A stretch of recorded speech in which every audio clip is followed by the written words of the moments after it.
नमस्कार दर्शक बंधु आपण मानक आम चैनल तरफ स्वागत करुच्ची।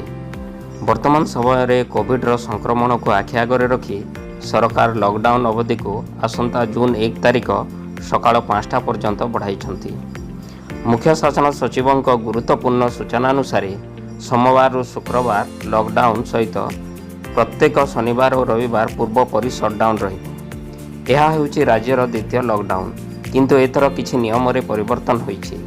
आसंतु जानिबा कोन खोला रहिबो कोन बंद रहिबो। अत्यावश्यक सेवा जारी रहिबो। मेडिसिन दुकान, स्वास्थ्य सेवा, नर्सिंग होम, टीकाकरण जारी रहिबो।